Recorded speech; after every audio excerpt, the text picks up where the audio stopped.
बिस्मिल्लाहिर्रहमानिर्रहीम अल्लाहुम्मा सल्लि अला मुहम्मद सल्लल्लाहु तआला अलैहि वसल्लम। अस्सलामु अलैकुम, वेलकम टू 365 डिग्रीज ऑन 365। ख़वातीन और हज़रात, जब सबने सुना कि डोनाल्ड ट्रंप कौम से खिताब करेंगे तो तवक्कुआत थी कि कोई अच्छी खबर आएगी, जंग ख़त्म होगी, लेकिन सूरत हाल उसके बरक्स निकली।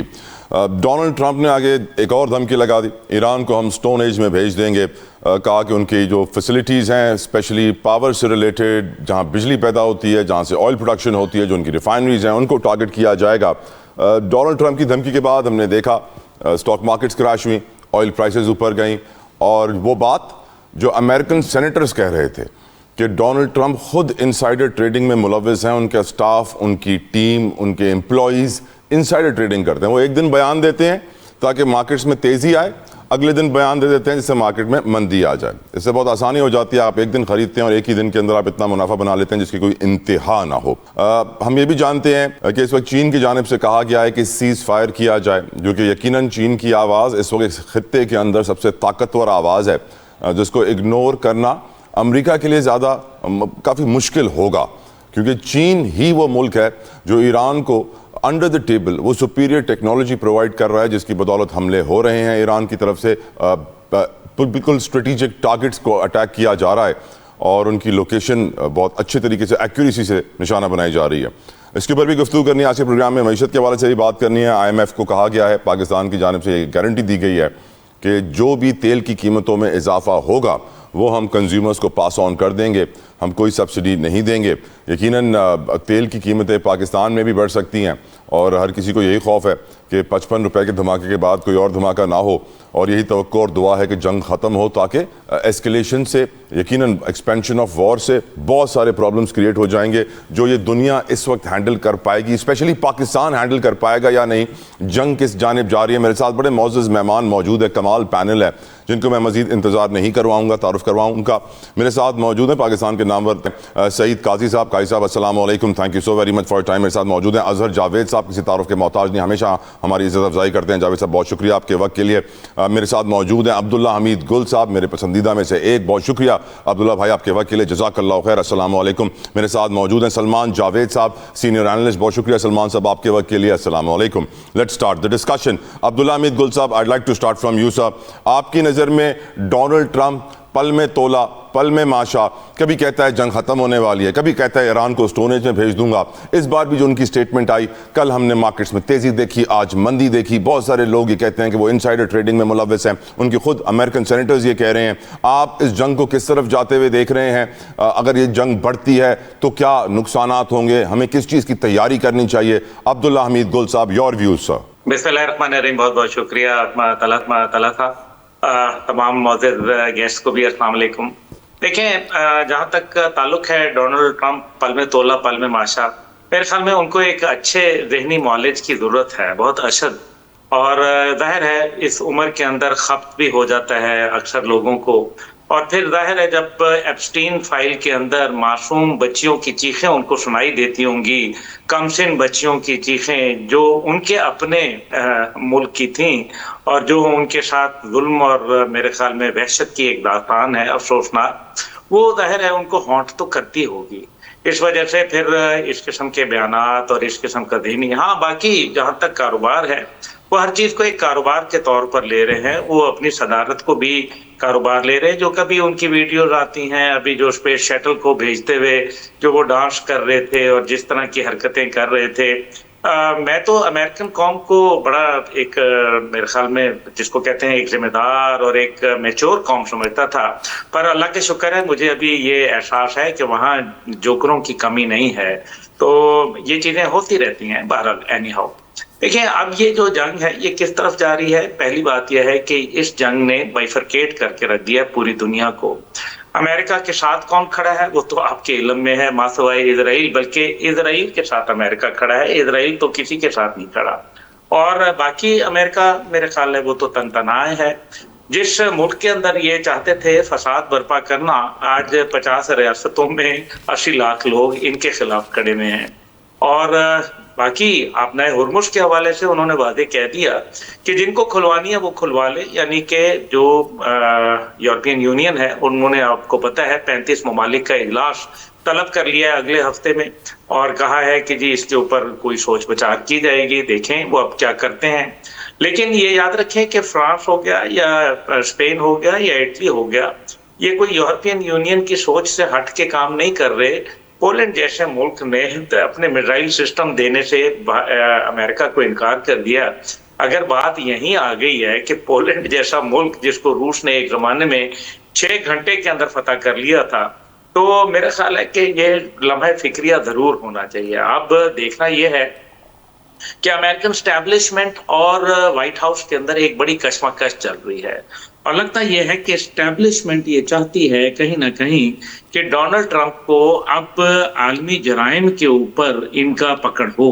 और मैं आपको आज बहुत बड़ी बात करने लगा हूं तला भाई, इंशाल्लाह आप, मैं, काजी साहब और दीगर हमारे भाई, हम इंशाल्लाह खुद अपनी आंखों से जिस तरह से सोवियत यूनियन के टुकड़े देखे थे, हम अमेरिका के भी देखेंगे। इसलिए नहीं कि हम चाहते हैं, इसलिए कि ये वो खुद करना चाह रहे हैं और ये जो अब इसका आगाज हुआ चाहता है। मैं एग्री करता हूँ आपकी सारी बातों से हुजूर। गुफ्तगू आगे बढ़ाएंगे। सलमान जावेद साहब आपकी तरफ आना चाहूँगा। सलमान साहब, एक्सपेंशन ऑफ वॉर, ये जंग बढ़ती है, कहाँ जाएगी, दुनिया के हालात कैसे बदलेंगे, हमारे हालात कैसे बदलेंगे, उसका इम्पैक्ट क्या होगा, इस पर थोड़ी रोशनी डालेगा हुजूर। बहुत शुक्रिया। मैं थोड़ा सा शायद यहाँ पे डेविल्स एडवोकेट जो है वो उसका रोल शायद थोड़ा सा प्ले करूँगा, because we need to be very pragmatic when it comes down to war. और जब जंग हो रही होती है तो उसके अंदर थोड़ा सा हमें ज़मीन के ऊपर आकर ये देखना होता है कि उसका जो स्पिल ओवर इफेक्ट है वो क्या ईरान और मिडल ईस्ट और इसराइल तक महदूद रहेगा, क्या उसका दायरा है वो वेस्ट एशिया से उठ के साउथ एशिया और सेंट्रल एशिया की तरफ नहीं जाएगा। तो जब हम इस सारी चीज़ को देखते हैं तो हमें ये लगता है कि कहीं ना कहीं जहाँ अमेरिकन की जिम्मेदारी है, जहाँ अमेरिकन की जिम्मेदारी के साथ साथ उनके ऊपर हम बहुत ज़्यादा क्रिटिक भी कर रहे हैं उनकी वॉर स्ट्रेटजी के ऊपर, वहाँ पे हमें कहीं ना कहीं अपने जो एक ब्रदर दोस्त इस्लामिक मुल्क ईरान है उसकी जो वॉर स्ट्रेटजी है उसको भी मद्देनजर रखना चाहिए कि वो क्या है। If you see the data तो 83% उन्होंने जो मिसाइल दागे हैं इस पूरे वॉर के अंदर अभी तक वो सारे के सारे अरब ममालिक के ऊपर हैं और 17% उन्होंने इसराइल के ऊपर दागे हैं और या अमेरिकन के ऊपर दागे हैं। तो ये शो करता है कि वो उन्होंने हॉरिजेंटल एक्सपेंशन की है वॉर की, जो कि बहरहाल इस पूरी जंगी स्ट्रेटजी के अंदर उनके और हमारे यानी जो उनके नेबरिंग कंट्रीज हैं या रीजन के हक में नहीं है। अगर आप अरब ममालिक को भी मोर्द इल्ज़ाम ठहराएं कि जी कि उन्होंने वहाँ पे बेसिस दी हुई थी और वहाँ से शायद कोई ऑफेंस हो रहा था, तो अभी तक जितनी भी बेसिस वहाँ पे बनी और उसका एक कॉन्टेक्स्ट, एक तारीखी कॉन्टेक्स्ट है, 80s और 90s की एक जंग है वहाँ पर जिसमें इराक ईरान का भी एक जो एक पस मंज़र है वो भी वहाँ पे मौजूद है उस जंग का। तो उसकी वजह से ये बेसिस जब बनती हैं तो ऑफेंसिव वहाँ से फिर भी ईरान के ख़िलाफ़ नहीं लॉन्च हुआ था। तो ये जो एक बयानिया अमेरिका बनाना चाह रहा था और जिसकी वजह से यूरोपियन कंट्रीज़ भी ईरान के साथ खड़े हुए थे, जिसमें यूके ने भी आके ये कहा था कि हम बिल्कुल भी इस जंग का हिस्सा नहीं बनेंगे, वो जो बयानिया अमेरिका लेकर आ रहा था जी कि ईरानियंस जो हैं ये थ्रेट हैं पूरी दुनिया के लिए भी और उसके साथ साथ इस रीजन के लिए भी, उन्होंने हॉरिजेंटल एक्सपेंशन करके बाकायदा उस बयानिए को एक जैसे कहते हैं ना कि एक सनद दे दी है। तो इस पे भी हमें कहीं ना कहीं एक प्रैग्मेटिक जो है वो अप्रोच रखते हुए इस बात को उठाना चाहिए ताकि हमारा जो दोस्त ब्रदर इस्लामिक मुल्क है जहाँ हमें उस चीज़ का एहसास है कि उसके साथ एक जुल्म है, उसके साथ एक ज़्यादती है, कि उसके ऊपर एक ऑफेंस हो रहा है, वहीं पर हम उसकी जो अगर कोई गलत स्ट्रेटजी है, कोई गलत वॉर एक्सपेंशनिज्म है, उसको हम थोड़ा सा रोक सकें या उसके अंदर हम अपना कोई किरदार अदा कर सकें। जहाँ तक बात है ट्रम्प का जो ईस्टर का जो आपने एक उसने व्हाइट हाउस को किया है ना बयान, एक उसने ईस्टर के ऊपर भी स्पीच दी है और उसके अंदर उसको ईस्टर के लफ्ज़ से उसका एक पर्शियन कॉन्टेक्स्ट है पूरा, तो उसके अंदर उसने उसको बाकायदा एक रिलीजियस डॉक्ट्राइन का जो है वो जामा पहना दिया है। तो उस चीज़ को तो हमें उसमें कोई इबहाम नहीं होना चाहिए कि ट्रम्प की तरफ से या इजराइल की तरफ से जो भी ये जंग चल रही है उसकी एक रिलीजियस डॉक्ट्राइन जो उसके पीछे उसके पसे पुश्त खड़ी हुई है। अलबत्ता हमारे एंड के ऊपर क्या चीज़ होनी चाहिए और हम किस तरीके से उसको उस जंग को एक्सपैंड करने से रोक सकते हैं, उसके अंदर जहाँ अरब स्टेट्स का एक किरदार है कि उन्होंने देखें अगर उनके पास ऑफेंस के लिए कोई चीज़ मौजूद है, अगर ईरानियन उनको मिसाइल मार रहे हैं तो definitely they can also respond.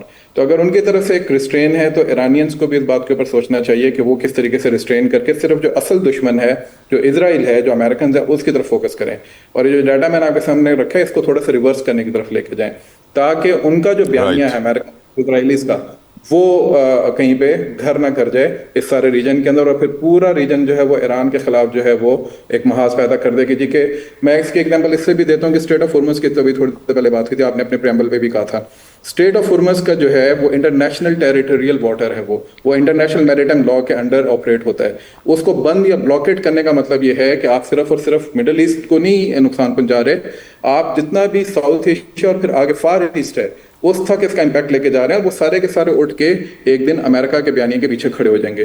तो इस चीज़ को अगर वॉर एक्सपेंशन की हम बात करते हैं तो ईरानियन स्ट्रैटेजी के ऊपर भी हमें थोड़ी सी तनकीद लेकर आनी चाहिए कि वो इसमें एलाइज बनाए रादर देन नए दुश्मन पैदा करने के। अजहर जावेद साहब, योर ओपिनियन सर।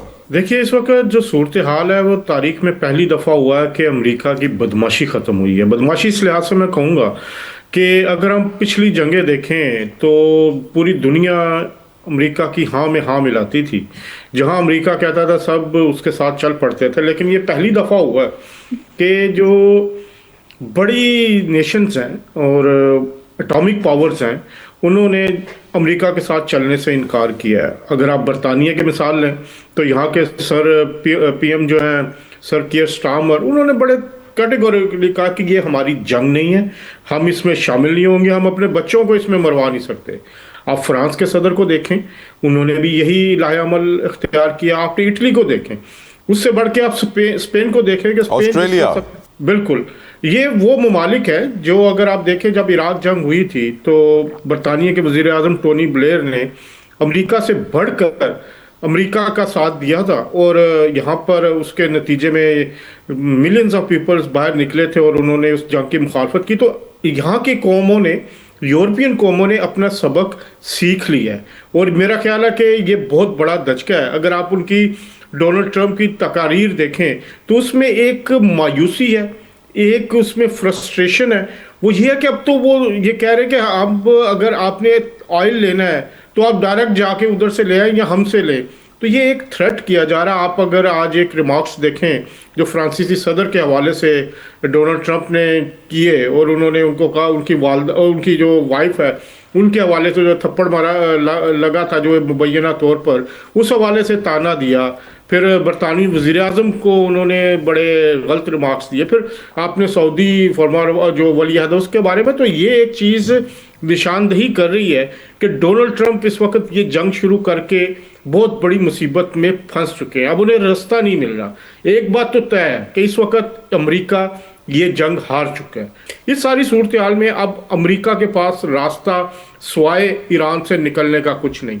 अब जितनी वो आगे बढ़ेगा, ईरान जो है उससे ज़्यादा उस पर हिट करने की कोशिश करेगा। और जो अभी मेरे दोस्त ये कह रहे थे कि जो गल्फ स्टेट्स को वो निशाना बना रहा है, तो उसका जो उनकी अपनी हिकमत अमली है, गो कि हम उससे इख्तलाफ कर सकते हैं, लेकिन इस हिकमत अमली ने जो मुकामी जो उनके सपोर्टर्स थे अमेरिका के और उनके जो अड्डे हैं वहाँ पर, जो उन लोगों को वहाँ से निकलने पर मजबूर किया है। आने वाले दिन आप ये जंग जो है, ये मुझे लगता है कि जो अमेरिका के सदर हैं वो अपनी साख बचाने के लिए, क्योंकि इलेक्शन भी आ रहे हैं वहाँ पर, और उस इलेक्शन में अगर वो हारे हुए सदर के तौर पर जाएंगे तो उनके लिए मुश्किल होगा, वो कोई एडवेंचर और भी कर सकते हैं। सईद काजी साहब, योर ओपिनियन सर। देखिए, पहली बात तो ये है कि ये जंग है और हमें टेक्स्ट बुक मॉडल पढ़ाने की कोशिश ना करें। जहाँ जहाँ पे अमेरिकी व फौजी मफादात मौजूद है वो लेजिटिमेट टारगेट है। किसको नहीं पता यूएई इस इलाके में सीएए का सबसे बड़ा अड्डा है। अच्छा, हम पता नहीं हमें अमेरिका के क्या बगल बच्चे हैं। ये इराक में वेपन्स ऑफ मास डिस्ट्रक्शन थे, लीबिया में क्या किया, शाम में क्या किया, गजा में क्या किया। जिन दरिंदों से आप लड़ रहे हैं वहां आप हमें इखलाकियात का सबक देंगे कि हम जी हॉरिजॉन्टल लड़ रहे हैं या वर्टिकल लड़ रहे हैं। जहाँ जहाँ अमेरिकन इंटरेस्ट है वहां पे 166 बच्चियां मार दी इन बेगैरतों ने और किसी को शर्म नहीं आई बात करने की। तो बात यह है कि बिल्कुल जहाँ जहाँ अमेरिकी फौजी है, और ये ईरान ने वादे किया था कि हमारा सऊदी अरब से, किसी से, कतर से कोई लड़ाई नहीं। जहाँ ये तुम्हारे किराए के कातिल बैठे हुए हैं वो हमारे लेजिटिमेट टारगेट हैं और उनको ठीक मारा है और मारेगा वो। हर जगह पे इन्होंने बर्बाद कर दिया। इनकलाब यानी सौर इनकलाब को बर्बाद करने के लिए पूरी दुनिया में सीआईए ने सब ने दहशत गर्दी फैला दी और हम जो है टेक्स्ट बुक माल पढ़ा रहे हैं लोगों को। ऐसे नहीं जाना चाहिए था, नहीं ऐसे नहीं होना चाहिए था। वो बम जो आते हैं वो फूल फेंक रहे हैं वहाँ पे जो इस वक्त 2000 शहरी, सबसे ज्यादा शहरी तो ईरान के मरे हैं।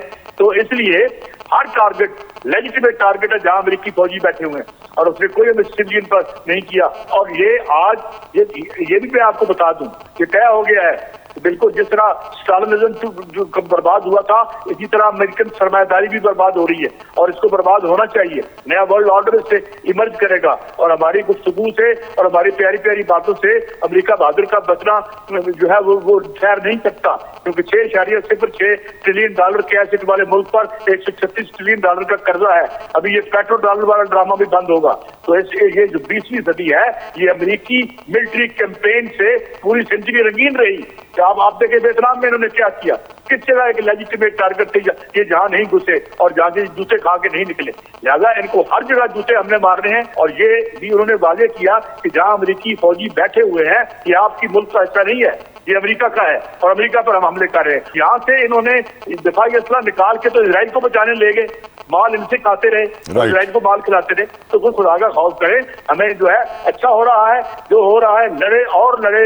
ईरान ने साबित कर दिया है 21st सेंचुरी वारफेयर में उसने अमेरिका का भी बुरतस निकाल रहा है और उसका भी। और मेरे ख्याल में this issue should be once settled once and for all. Thank you. Well, हर पाकिस्तानी को यही खौफ है कि तेल की कीमत बढ़ेगी तो फिर पेट्रोल महंगा होगा, क्या करेंगे। IMF को भी यही खौफ है। IMF को यकीन दहानी करवाई गई है कि जितना भी तेल बढ़ जाए हम कोई सब्सिडी नहीं देंगे, सारा प्रेशर कंज्यूमर को पास ऑन कर दिया जाएगा। आज की एक और खबर यह भी है कि बेनजीर इनकम सपोर्ट प्रोग्राम में जो मदद की जाती थी 14,500 रुपए की, उसको बढ़ा के 19,500 कर दिया गया है। आज की बड़ी खबर यह भी है कि बीजिंग ने जोर दिया है पाकिस्तान के ऊपर कि जो हमारी चाइनीज एनर्जी फर्म है यूनाइटेड एनर्जी पाकिस्तान, उसके 220 मिलियन डॉलर्स अदा किए जाएं। हम जानते हैं पावर सेक्टर में जो सर्कुलर डेट है, IPPs का मसला है, इनकी वजह से ये 5,000 अरब रुपए के करीब का अमाउंट है। इसके अलावा हम ये भी जानते हैं कि आज तिजारती खसारा, हमारा ट्रेड डेफिसिट इस वक्त 28 अरब डॉलर्स पे पहुंच चुका है, 23% उसमें इजाफा हुआ है। मईशत पे बड़े असरात मुरतब होने वाले हैं। गुफ्तगू का आगाज़ इसी नुक्ते से करना चाहूँगा एंड यकीनन सबसे पहले सलमान साहब आपकी तरफ आना चाहूँगा। आपकी नज़र में सलमान जावेद साहब, ये जो एक्सपेंशन ऑफ वॉर का आप भी जिक्र कर रहे थे कि इसका इम्पैक्ट बहुत बड़ा होने वाला है। पाकिस्तान इकोनॉमिकली कमज़ोर है, हम सब जानते हैं। क्या आपकी नज़र में जो इम्पैक्ट आएगा दुनिया में अगर ये जंग बढ़ती है, हम बर्दाश्त कर सकेंगे? बहुत शुक्रिया। चूंकि पिछला सेगमेंट आपने रैप अप कर दिया है, otherwise I would have love to answer जो अभी लास्ट जो कमेंट उन्होंने दिया है, but for some other time इंशाल्लाह।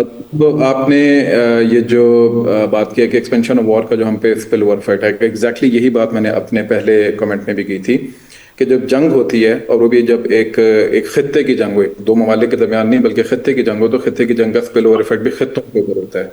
और ये वॉर का एक बुनियादी जैसे कहते हैं मिलिट्री कैंपेन्स का एक बुनियादी स्पिल ओवर या कॉन्सिक्वेंशियल इफेक्ट होता है। और वही चीज़ इस वक्त सेंट्रल एशिया और एज वेल एज पाकिस्तान की तरफ भी आएगी। जो लोग ये समझ रहे हैं कि चाइनीज़ या रशियंस जो हैं, और ये बहुत बड़ी चीज़ है जो कि इस वक्त चल रही है सोशल मीडिया के अंदर भी, मीडिया के अंदर भी बहुत सारी जगहों पे, कि शायद रशियंस जो इंटेलिजेंस दे रहे हैं, शायद चाइनीज़ जो है टेक्नोलॉजी दे रहे हैं।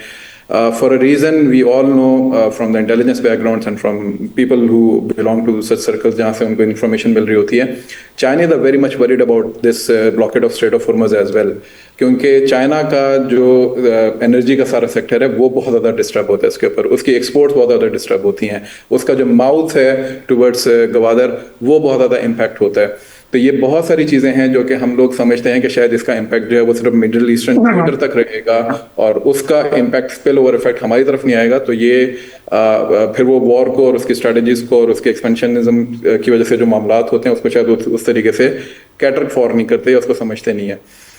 इसमें जो इम्पैक्ट होता है, देखें, एक है उसका मॉरल ग्राउंड वॉर का और एक है उसका जो उसका हार्ड कोर ग्राउंड के ऊपर इम्पैक्ट आना है आपके ऊपर। अफगानिस्तान के वॉर की मैं आपको एग्जाम्पल देते हुए जाता हूँ ताकि इसका हम सबको ज़रा थोड़ा सा एहसास हो। 20 साल जंग लड़ी अमेरिका ने वहाँ पे और हम सब ने उसको बैक किया, हम सब ने उसके ऊपर बात की, हमने तालिबान को बैक किया। टोटल 2,500 अमरीकी फौजी मरे उसके अंदर, और कितने अफगान उसके अंदर तख्तो ताराज हुए और कितने अफगान उसके अंदर पैरिश हुए वो हमारे सामने डाटा, उसका 2 मिलियन से ऊपर लोग। और हम ये समझते हैं कि हम लोग अमेरिकन को जो है वो वॉर के अंदर जो उनको पुश बैक दे रहे हैं। जज्बाती बात करना बहुत आसान होता है, लोगों को बरंगेज़ा करना बहुत आसान होता है, लेकिन डाटा के ऊपर जब बात करते हैं तो वी नीड टू सी कि उसके अंदर आपके ऊपर क्या इम्पैक्ट आने वाला है। अब इकोनॉमी के ऊपर आप अपनी आए, आपकी इकोनॉमी इस वक्त कहाँ पे पेट्रोल को लेके जा चुकी है और अभी कि मतलब ये नहीं, अगर पेट्रोल की सिर्फ बात कर लें तो आपका नॉर्मल पेट्रोल और हाई ऑक्टेन के अंदर ही डबल का फर्क आ चुका है, और अभी आगे इसके ऊपर और आगे जाने इम्पैक्ट आने जा रहा है। तो और ये सिर्फ पाकिस्तान के अंदर इम्पैक्ट नहीं आएगा, ये इंडिया के ऊपर भी आएगा, ये फार ईस्टर्न कंट्रीज के ऊपर भी आएगा, और ये चाइना के ऊपर भी आएगा। तो यू कैन वेल इमेजिन कि ओवरऑल रीजन के अंदर जो इकोनॉमिक इम्पैक्ट है या इन्फ्लेशन जो ऑलरेडी चल रही थी उसकी वजह से यहाँ पे आम आवाम और आपकी हुकूमत उसके ऊपर क्या इम्पैक्ट आएगा, और उसकी वजह से आपकी जो प्राइसेस हैं वो कहाँ पे जाएंगी। तो इसका मेरा ख्याल वॉर एक्सपेंशन को सिर्फ और सिर्फ हमें मिलिट्री एंगल से नहीं देखना चाहिए, और ये नहीं देखना चाहिए कि किसने कितने मिसाइल दागे। हमें ये देखना चाहिए कि ओवरऑल इसका इम्पैक्ट दूसरे ममालिक के ऊपर किस तरीके से आने जा रहे हैं। राइट। सईद काजी साहब, आपकी नज़र में जो इस जंग के असरात होंगे मुआशी तौर पे, क्या आम पाकिस्तानी बर्दाश्त कर पाएगा हुजूर? हमें और कितना मारेंगे ये, हमें तो इसे इशराकियत ने और ये जो प्रो अमेरिकन सेटअप यहाँ पे चल रहा है, इन्होंने कितना कुचला हमको।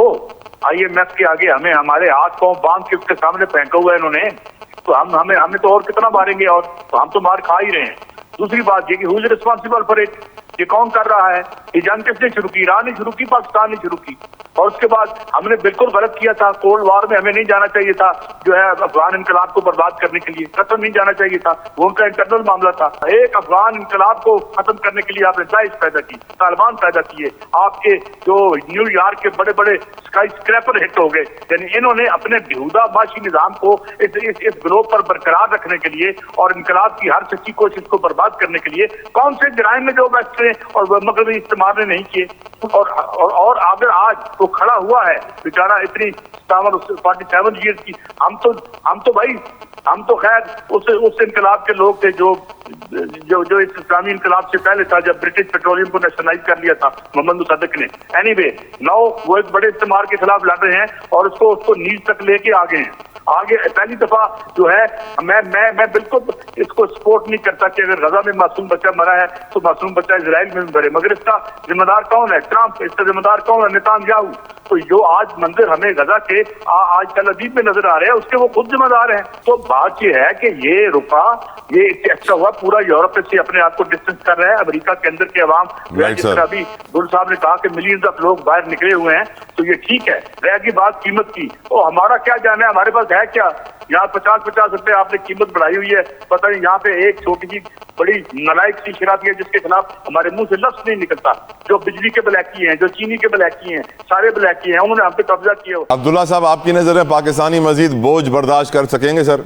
पाकिस्तानी तो बेचारे पैदा ही बोझ बर्दाश्त करने के लिए हैं, लेकिन पाकिस्तानी हुक्मरान जो जाहिर है, जो कई ऐसे हुक्मरान हैं, कई ऐसे सियासतदान हैं, कई ऐसे अहम तरीन लोग हैं जो अमेरिका का जाहिर है उनके ऊपर एक खास असर है, वो अब नहीं रह पाएंगे, वो ये बर्दाश्त नहीं कर पाएंगे। सिर्फ अमेरिका यहाँ से जंग नहीं हारेगा, अमेरिका के साथ जुड़े हुए तमाम वो लोग भी जंग हार जाएंगे और वो भी तमाम अपने मंतकी अंजाम तक पहुंच जाएंगे जो इस जुल्म और इस बर्बरियत में उनका साथ खड़े थे। याद रखिए, ईरान आपकी जंग लड़ रहा है। Who does not know कि ईरान के बाद किसकी बारी है? तुर्किया ने इजहार कर दिया कि उनकी भी बारी है, पाकिस्तान की भी बारी है। खुद नेतन्याहू इसके ऊपर बड़ा वाज़ेह मौजूद है। और अभी जो भारत सरकार काम कर रही है, अगर आप पिछले 56 घंटे में देखें कि क्या डेवलपमेंट्स क्या हुई हैं। नरेंद्र मोदी ने तमाम अपने चीफ मिनिस्टर्स के साथ बैठ के बात की है और उनको बुलाया है और मुमकिन खतरात के ऊपर उनके साथ इज़हार ख्याल किया है। राजनाथ सिंह डिफेंस मिनिस्टर ने तमाम मिनिस्टर्स को बुला के उनको ये कहा है कि हमारे आने वाले वक्त मुश्किल है और वेस्ट एशिया के अंदर जो लड़ाई है उसके स्पिल ओवर इफेक्ट्स उनके ऊपर आएंगे। और फिर last but not the least वो ये है कि जनाब उन्होंने 4 एयरपोर्ट जो पाकिस्तान से मुल्का है उनको 30 दिन के लिए बंद कर दिया है और वहां अलार्म्स बजा के टेस्टिंग की गई है। व्हाट डज दिस इंडिकेट जनाब तला साहब? फिर आप मुझे बताएं कि दिस मीन्स के they do not want America to go out of this region, क्योंकि अगर वो रीजन से गया तो फिर बड़ा गड़बड़ हो जाएगी। और ये मैं आपको गुजारिश कर दूं, पाकिस्तान के ऊपर क्या इफेक्ट आएगा क्या नहीं, ये याद रखिए। ये जंग तो शुरू की है इजराइल और अमेरिका ने और ये अब उनको मार पड़ेगी, ये कुदरत का कानून है और उन्होंने नाजायज किया। और वो लोग जो जुल्म के शिकार रहे, इज्तमाई गुनाह हो रहा था गजा के अंदर, आप तमाम लोग जो थे वहां उनके अगर खड़े होकर बोल नहीं सके तो आज उसकी इज्तिमाई सजा मिलेगी, चाहे वो मुआशी सतह पे मिले, चाहे वो आपको किसी और सतह के ऊपर मिले, चाहे आपको हुकूमत लूज करनी पड़े। मैं वक्त की कमी की वजह से माजरत खाऊं इंटरप्ट करने के लिए अब्दुल्ला भाई, आई एम सो सॉरी। मुझे आगे बढ़ना होगा। अजहर जावेद साहब की तरफ, अब्दुल्ला साहब आपकी इजाज़त से। अजहर भाई, आपकी नज़र में हम बर्दाश्त कर लेंगे जो झटका आने वाला है हुजूर, और आपके यहाँ भी झटका आया होगा, उसके बारे में बताइएगा। देखिए तला साहब, इस वक्त पूरी दुनिया इससे मुतासर है। देखिए फ्यूल के प्राइसेस जो हैं वो इस वक्त बढ़ रही हैं। यहाँ बरतानिया में जो पिछले एक महीने के अंदर जो फ्यूल की प्राइस थी, पहले 1.40 थी, इस वक्त 196 चली गई है। मतलब 60 पेंस बढ़ी है, तकरीबन 35%।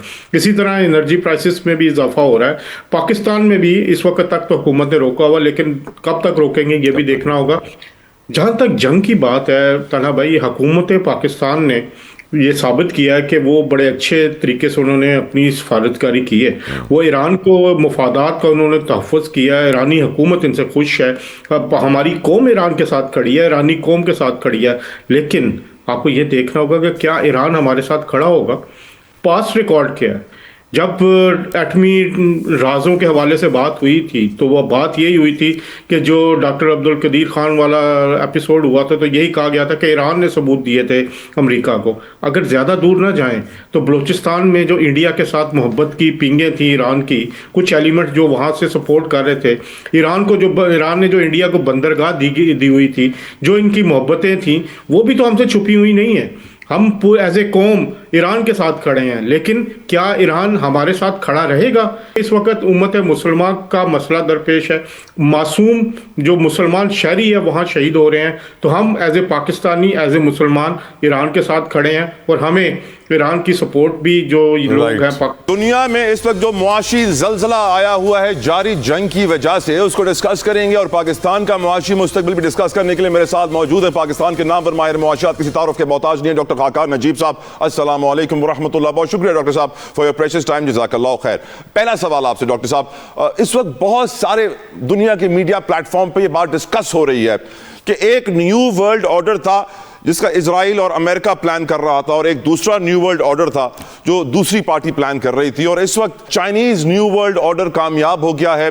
दुनिया में एक नई सुपर पावर आने को तैयार है। अमेरिकन मोनोपोली अब खत्म हो जाएगी, डॉलर की इजारादारी खत्म हो जाएगी, युआन रील करेगा, China would be the next super power. Your opinion on this doctor Khaqan Najeeb? देखिए, एक तो ये है कि जो इस वक्त मिडल ईस्ट का कॉन्फ्लिक्ट है, लेट्स होप कि आने वाले दिनों में ये बहुत तूल ना पकड़े, बिकॉज जितना टाइम पीरियड गुजरता चला जाएगा उतना ही जो वर्ल्ड इकोनॉमीज हैं वो इम्पैक्ट होती चली जाएंगी, ग्रोथ के ज़मन में भी और इन्फ्लेशन यानी कि कीमतों के बढ़ने की जो शरह है उसके ज़मन में भी।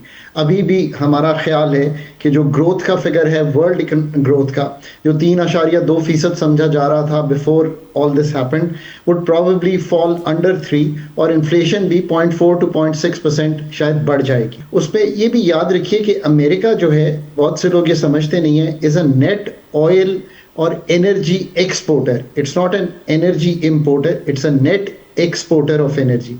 अभी भी जैसे 3 डिस्टर्बेंसेस हुई है ना कतर में LNG के रेल्स को, अमेरिका हैज़ स्टार्टेड, और कतर की ही इन्वेस्टमेंट है वहाँ पे, वन ऑफ देम, वो तकरीबन उन 3 को में से एक को बैलेंस करती है। So think about it that way. जहाँ तक करेंसीज का ताल्लुक है, पाकिस्तान जो है उसने भी ये सोचा कि हम युआन का बॉन्ड जो है वो फ्लोट करें। ये अच्छी चीज़ है, हमारी ट्रेड भी है। ऑन द वर्ल्ड सिनारियो अभी भी जो सेटलमेंट्स हैं वो ऑब्वियसली उसी में होती हैं जो डॉलर डिनोमिनेटेड है। युआन में ज़रूर ट्रेडिंग शुरू होगी, ये मैं नहीं कहता कि नहीं होगी, बट ऐसा नहीं है कि डॉलर जो है उसने स्ट्रेंथ ही रखी है throughout this process. Dollar has been on the stronger side, कि ये सारा वर्ल्ड ऑर्डर इस तरह तब्दील हो जाएगा कि जो डॉलर है उसमें ये सारा कारोबार बंद हो जाए। देखिए, आज भी समझने की कोशिश कीजिए कि जो चौथा industrial revolution, beyond the war अगर आप सोचेंगे, जो AI रेवोल्यूशन है, जो चिप्स बनती हैं, जो उसका तेल है, यानी कि एक इंडस्ट्रियल रेवोल्यूशन AI को सोचें और चिप्स उसका तेल है जिससे वो रेवोल्यूशन चलता है। जैसे गाड़ी चलती थी, तेल लगता था, अब AI जो है is the next thing, right? वो कहाँ से एमिनेट हो रहा है? वो अमेरिका से एमिनेट हो रहा है। सो ऐसा नहीं होगा कि ये सारा बदल जाएगा। अभी भी $1 ट्रिलियन कंपनीज वहां बनती हैं। लेकिन सर जिस दिन चाइना ने ताइवान का कंट्रोल संभाल लिया तो ये सेमीकंडक्टर की टेक्नोलॉजी पूरी आ जाएगी उनके पास सर, फिर वो गेम चेंज हो जाएगी। ये बात दुरुस्त है, और वहाँ पे ऐसी कंपनीज हैं, without going into the politics के वो कंट्रोल संभालेंगे या कैसे मतलब ये वर्कआउट करेगा, but Chinese have been able to come up very very strongly on the technology side also, on the thinking side also, in developing their cities and creating a growth economy. ये बात भी बिल्कुल दुरुस्त है। Doctor साहब मुझे आपसे मुआशी जंग, इकोनॉमिक वॉरफेयर का सवाल पूछना है, क्योंकि हमें जॉन पर्किंस ने बहुत पहले बता दिया था किस तरीके से इकोनॉमिक हिटमैन्स आते हैं। हम पाकिस्तान भी उन्हीं इकोनॉमिक हिटमैन्स का शिकार हुए। ये है माशी वॉरफेयर है जंगों की।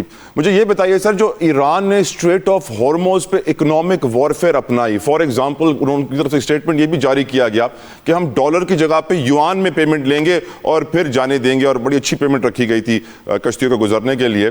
तो ये जो इकोनॉमिक वॉरफेयर ईरान ने स्ट्रेट ऑफ हॉर्मोज से पूरी दुनिया के ऊपर फैला दी है, ये जंग मईशत की, पेट्रोल की, गैस की किल्लत की, इसके ऊपर आपका ओपिनियन? डू यू थिंक कि ईरान, क्योंकि ये भी खबरें शाया हुई हैं डॉक्टर साहब कि ईरान ने जंग शुरू होने के बाद रिकॉर्ड तेल के सौदे पकड़े हैं, उन्होंने बड़ा प्रॉफिट किया है, उनकी रिसोर्सेज बहुत इजीली इस वक्त जा रही हैं, स्ट्रेट ऑफ हॉर्मोज से ईरानी तेल तो गुजर ही रहा है। Your opinion sir? देखिए, माय ओपिनियन है कि इसको थोड़ा टेक्निकली समझना पड़ेगा। स्ट्रेट ऑफ हॉर्मोज में से तकरीबन 20% दुनिया का तेल और तकरीबन LNG भी 20% ही गुजरती है, जिसका क्या मतलब है, दुनिया की जो इस वक्त की डेली की यूज़ है वो 400 मिलियन के करीब है। तो जो तेल वहाँ से गुजरता है उसको कुछ बाईपास किया गया है, जिसका मतलब है कि सऊदी अरेबिया ने बाईपास किया है, कुछ बाईपास किया है फुजेरा से, जहाँ से तेल आ रहा है। सो रेड सी से बाईपास हुआ है और वहाँ से बाईपास हुआ है, पर ये 4-5 मिलियन शायद बाईपास हुआ होगा। जहाँ तक स्ट्रेट ऑफ हॉर्मोज का ताल्लुक है, सबसे ज़्यादा किल्लत LNG की आ रही है, इसलिए कि LNG जो है वो वहाँ से बहुत ज़्यादा गुजरती है और कतर में वैसे भी डिस्टर्बेंस आई है। ये बात भी दुरुस्त है कि सप्लाई चूँकि श्रिंक अगर 20% हो गई हो, यानी कि 10 से 20 मिलियन तकरीबन आप समझ लें निकल गए हों फ्रॉम द वर्ल्ड इकोनॉमी। सो ये है इम्पैक्ट। उसकी वजह से जो दुबई प्लैट्स है, जो रीजनल है, कीमतों में भी बहुत फ़र्क है। वो $125-130 बैरल पे गया, और उन्होंने जो ऑयल एक्सपोर्ट कर सकते थे, रशिया है बहुत कमाया, ईरान के अगर जहाज़ निकले तो ज़रूर कमाया, और सऊदी अरेबिया के भी जहाज़ निकले हैं चूँकि दूसरी तरफ से कमाया, नॉर्वे ने कमाया, ऑस्ट्रेलिया ने कमाया। जो भी ऑयल एक्सपोर्टिंग कंट्रीज़ थे उनको फ़ायदा हुआ है, ये बात दुरुस्त है। जो सबसे ज़्यादा इस वॉरफेयर का नुकसान हुआ है वो किसको हुआ है? द साउथ एशियन इकोनॉमीज़ जो नेट इम्पोर्टर है, पाकिस्तान है, इंडिया है, बांग्लादेश है, नेपाल है, East Asian countries, Japanese country, those are the ones which have taken the maximum hit तेल की कीमत में, और जो गैस की कीमत की सबसे बड़ी हिट ली है वो यूरोपियन नेशंस ने ली है। सो ये एक जो दुनिया है उभर के सामने आई है इस कॉन्फ्लिक्ट से। लेसन इज द फॉलोइंग, अगर हम पाकिस्तान की स्पेसिफिक कर लें ताकि लेसन भी क्लियर हो जाए। इंडिजनाइजेशन, यानी कि पाकिस्तान का थर कोल, पाकिस्तान का पानी, पाकिस्तान की ability to go into electrical vehicles, Pakistan की ability to create transport which is public, Pakistan की ability to not carry freight on the highways. 40 साल से मैं देख रहा हूँ द पॉलिसीज़ के हाईवेज बनाएंगे, इससे गलत पॉलिसी टू कैरी फ्रेट हो नहीं सकती। You carry freight on the trains. मैं देखता हूँ कि हम पेट्रोलियम प्रोडक्ट्स भी कैरी करते हैं, कहाँ से? On the trucking. इससे भी गलत पॉलिसी नहीं हो सकती। You always carry it on pipelines. Maybe reaction time, reaction function जो गवर्नमेंट्स के हैं उनके बारे में थोड़ा सा हमें सोचना चाहिए कि is that the right way to think about it. Thank you so very much doctor Khaqan Najeeb sahab for your time sir, जज़ाकल्लाह खैर। व्यूअर्स, प्रोग्राम के वक्त तमाम होता है, आपका फीडबैक बहुत इंपॉर्टेंस रखता है हमारे लिए। प्लीज़ अपना फीडबैक भेजा करें सोशल मीडिया के थ्रू। अपना ख्याल रखिएगा। I will see you tomorrow. Until then, अल्लाह हाफिज़।